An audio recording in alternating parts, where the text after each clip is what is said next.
Me llamo Mimi. I love London. Me and Gilbert met a long time ago, and Gilbert introduced me to Graham. So we moved in together in Brick Lane, started to make music.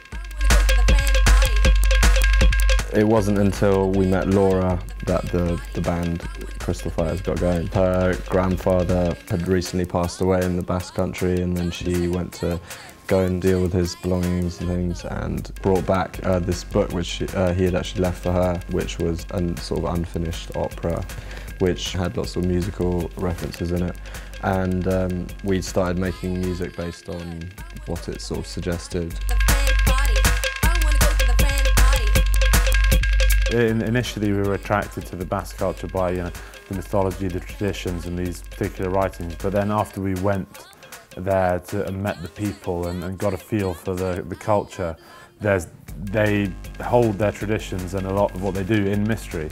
And part of us trying to be influenced by Basque music and to use Basque music was to try and not only use the instruments and the melodies, but to try and embody our perception of their culture and the feel of what they do. So like mystery's always been like at the key of music we make. Swallowing it all down whole, I'm in my body so they kinda come and take my soul. We can define our music as, I don't know, folk-tronica or emo-tronic as we used to call it, or baile punk or whatever.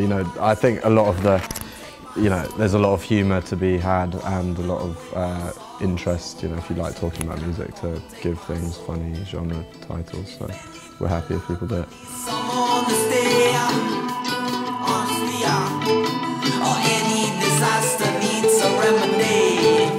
In the beginning, we started playing these acoustic instruments on top of our own tracks and mixing it with dance stuff, and it did immediately have this unique sound, just because not that many dance producers are actually sitting down to record a few strums.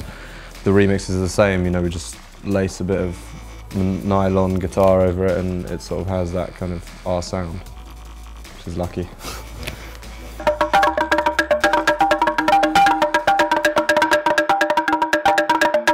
Where we were today was just to pick up a couple of pieces of wood which we use for our Txalapartas, which is a sort of ancient Basque instrument.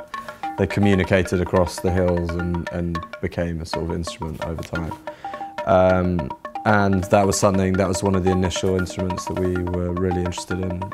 And once we actually tried it, the sound on dance music was really amazing, this natural sort of tone. If you play it one way, laying down, it'll be one tone. But the whole point is you're not supposed to tune them, you're just supposed to it's a rhythmical device. Choice I could, rejoice I could take the choice I took to take the choices out of your hands and put them in my hands. I don't know if we're sort of ready to immediately, sit back and say, oh yeah, we're just players to the song. We still really enjoy being deeply involved, be it from the visual side or the videos, the artwork, all the way through to the production and the character of the tracks. Yeah. Maybe one day we'll go to rehab or back to Argentina. I think the industry right now is a funny place to be a part of. It's exciting in many ways because something needs to happen soon for it to kind of get back on track.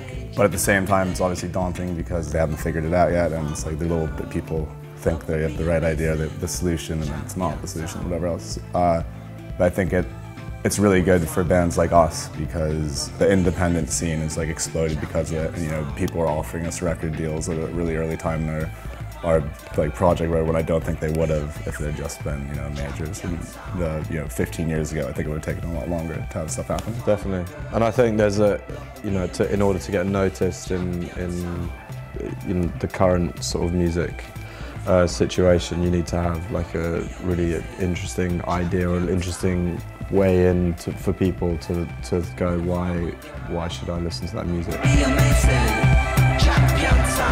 A lot of time with these interviews, people keep on asking all these questions, and sometimes it gets away from the point that just trying to have fun. Find my girl, love will be amazing. Champion sound.